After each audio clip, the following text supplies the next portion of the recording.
狗狗孤独症的5大表现。狗狗呢，它不会写日记来告诉你我好孤单，但它会用身体和行动来向你发出求救信号。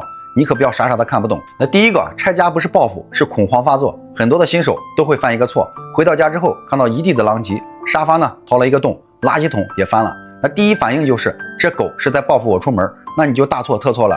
狗的脑子它没有那么复杂，它真的不是在报复你，它是在恐慌。你想一想，你就是它的全世界，你一走，它的世界就崩了。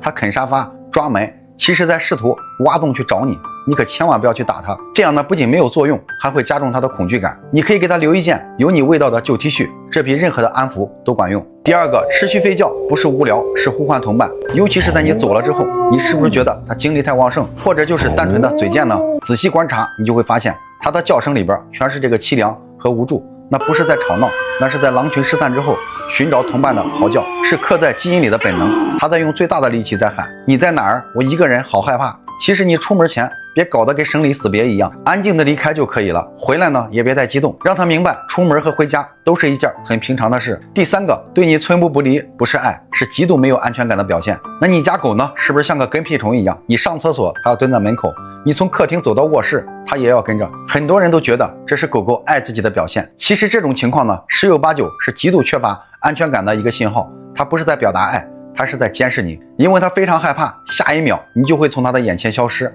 你要慢慢的让它明白，即使你不在它的视线里边，你也是存在的，也是安全的，这才叫真正的安全感。第四个，疯狂的迎接不是热情，是压力释放。你是不是很意外，在你开门的一瞬间，它是不是像个疯子一样扑上来，又舔又叫，甚至激动到漏尿？你是不是觉得这是它太想你了，太热情了？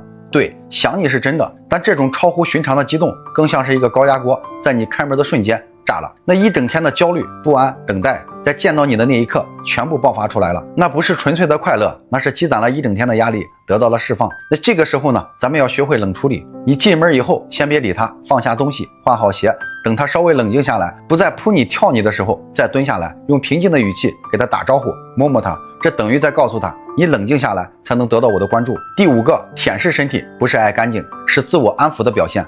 很多的家人都会忽略这一点，狗反复舔自己的爪子、小腿，甚至把毛都舔秃了。那主人要么觉得它是爱干净，要么就会认为它得了皮肤病。其实狗狗大概率是在进行自我安抚，就像一个孤独的孩子，它会不停地啃手指一样。这时候呢，它是在对抗巨大的精神压力和无聊，说明它非常需要你的高质量陪伴和足够的精神刺激。比如带它玩捡球、拔河，或者在家里边玩藏食物的游戏，让它的大脑累起来。一个脑子时刻动起来的狗，它肯定没有空去琢磨自己的爪子是什么味道。第六个，拖着屁屁开小火车，在地上滚来滚去，不是撒娇卖萌装可爱，是狗狗身上出现了寄生虫。这点呢，很多的家人也会误认为这是狗狗活泼好动的表现。其实你仔细观察，还会发现狗狗还会出现频繁的抓耳朵、挠脖子，有的甚至会出现频繁呕吐、拉稀软便、掉毛严重、吃的很多却总也不长肉的情况。这个时候你就一定要重视了，这是狗狗体内体外的虫子在作怪，需要咱们尽快就给它做驱虫了。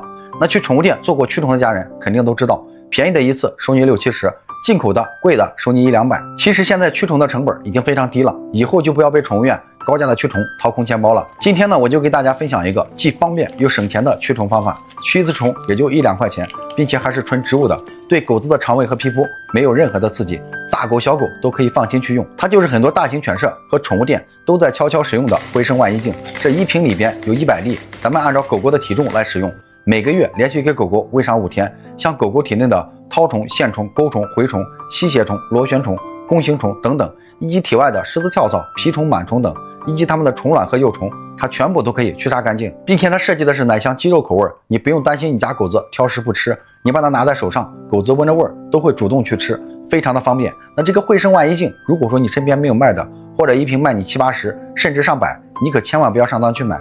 我把这个厂家正品的链接挂在我的主页橱窗了，你点我头像进入橱窗就可以找到。